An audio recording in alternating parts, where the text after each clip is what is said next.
ಕಳೆದ ಒಂದು ವರ್ಷದಿಂದ ಕರ್ನಾಟಕದಲ್ಲಿ ನಮ್ಮ ಪಕ್ಷದಲ್ಲಿ ಆಗ್ತಿರುವಂಥ ಚರ್ಚೆ ವಿಮರ್ಶೆಗಳು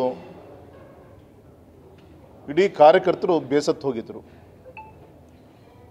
ಆದರೆ ಶಿಸ್ತಿಗಿಂತ ಯಾವುದು ಕೂಡ ಆದ್ಯತೆ ಅಲ್ಲ, ಶಿಸ್ತಿಗೆ ಎಲ್ಲರೂ ಕೂಡ ತಲೆಬಾಗಬೇಕು ಅಂಥೇಳಿ ನಿನ್ನೆ ಕೇಂದ್ರದ ಶಿಸ್ತು ಸಮಿತಿ ನಮ್ಮ ರಾಜ್ಯದ ಕೆಲವು ನಾಯಕರುಗಳಿಗೆ ನೋಟಿಸ್ ಕೊಡುವಂಥ ವಿಚಾರ ಇರ್ಬೋದು, ಗೌರವಂತ ಯತ್ನಾಳ್ ಅವರನ್ನು 6 ವರ್ಷಗಳ ಕಾಲ ಉಚ್ಚಾಟನೆ ಮಾಡುವಂಥ ಪ್ರಯತ್ನ ಕೂಡ ನಿನ್ನೆ ಆಗಿದೆ. ನಾನು ಈ ಸಂದರ್ಭದಲ್ಲಿ ಇಷ್ಟು ಮಾತ್ರ ಹೇಳ್ತೀನಿ, ಸಾವಿರಾರು ಜನ ಕಾರ್ಯಕರ್ತರ ಒಂದು ಪರಿಶ್ರಮದಿಂದ ನಾವೆಲ್ಲರೂ ಕೂಡ ಚುನಾಯಿತ ಪ್ರತಿನಿಧಿಗಳಾಗಿ ಸೇವೆ ಸಲ್ಲಿಸ್ತಾ ಇದ್ದೀವಿ. ನಮ್ದು ಏನೇ ಚರ್ಚೆ ವಿಚಾರಗಳೇನಿದ್ರು ಕೂಡ 4 ಗೋಡೆ ಮಧ್ಯೆ ಆಗಬೇಕಾಗಿತ್ತು. ಬೀದಿಗೆ ಬಂದು ರಂಪಾಟಾದಂಥ ಒಂದು ಫಲ ಇವತ್ತು ಈ ಸ್ಥಿತಿಗೆ ಅನಿವಾರ್ಯವಾಗಿ ತೆಗೆದುಕೊಂಡಂಥ ಪರಿಸ್ಥಿತಿ ಬಂದಿದೆ.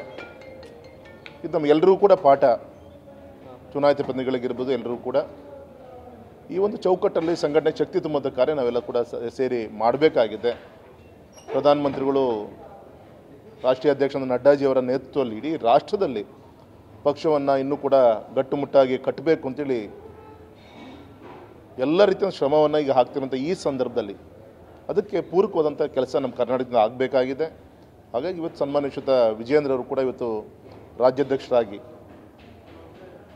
ಅವರ ನೇತೃತ್ವದಲ್ಲಿ ಪಾರ್ಲಿಮೆಂಟ್ ಎಲೆಕ್ಷನ್ನು ಕೂಡ ಆಯಿತು. ಸಂಘಟನೆ ಒಂದು ಚೌಕಟ್ಟಲ್ಲಿ ಕೆಲವು ಕೊರತೆಗಳು ಕಳೆದ ಒಂದು ವರ್ಷದಲ್ಲಿ ನಾವೇನು ಬಹಿರಂಗವಾದಂಥ ಚರ್ಚೆ ಈ ಥರ ಮುಖಾಂತರ ಪಕ್ಷಕ್ಕೆ ಡ್ಯಾಮೇಜ್ ಆಗ್ತಾ ಇತ್ತು, ಅದನ್ನು ಸರಿಪಡಿಸ್ಕೊಂಡು ಎಲ್ಲರನ್ನು ಕೂಡ ತೆಗೆದುಕೊಂಡಂಥ ದೊಡ್ಡ ಸವಾಲು ರಾಜ್ಯಾಧ್ಯಕ್ಷರ ಮೇಲೂ ಕೂಡ ಇದೆ. ಅದಕ್ಕಲ್ಲಿ ಯಶಸ್ವಿ ಆಗ್ತಾರೆ ಅಂತ ಹೇಳಿ ಕೂಡ ನನಗೆ ವಿಶ್ವಾಸ ಇದೆ. ಸರಿ, ಕೇವಲ ಒಂದು ಸೈಡ್ ಮಾತ್ರ ಕ್ರಮ ಆಗಿದೆ, ಇನ್ನೊಂದು ಸೈಡ್ ಕ್ರಮ ಆಗಿಲ್ಲ. ಇವರು ಎಷ್ಟು ಮಾಡಿದ್ರು ಅಷ್ಟೇ ಪ್ರಮಾಣದಲ್ಲೂ ಕೂಡ ಇನ್ನೊಂದು ಸೈಡಿಂದಲೂ ಕೂಡ ಮಾತಾಡಿದ್ರು ಅನ್ನುವಂಥ ಚರ್ಚೆ ಇದೆ. ಅದಕ್ಕೆ ಶಿಸ್ತು ಸಮಿತಿ ಇದೆ, ಕೇಂದ್ರೀಯ ಶಿಸ್ತು ಸಮಿತಿ ಇದೆ. ಕೆಲವು ಮುಖಂಡಗಳಿಗೆ ನೋಟಿಸು ಕೂಡ ಇಶ್ಯೂ ಮಾಡಿದ್ದಾರೆ. ಅವ್ರು ಕೊಡೋಂಥ ಉತ್ತರದಿಂದ ಅವರಿಗೆ ಸಮಾಧಾನ ಆಗುತ್ತೆ ಅಂತ ನಂಗೆ ವಿಶ್ವಾಸ ಇದೆ ಸರ್.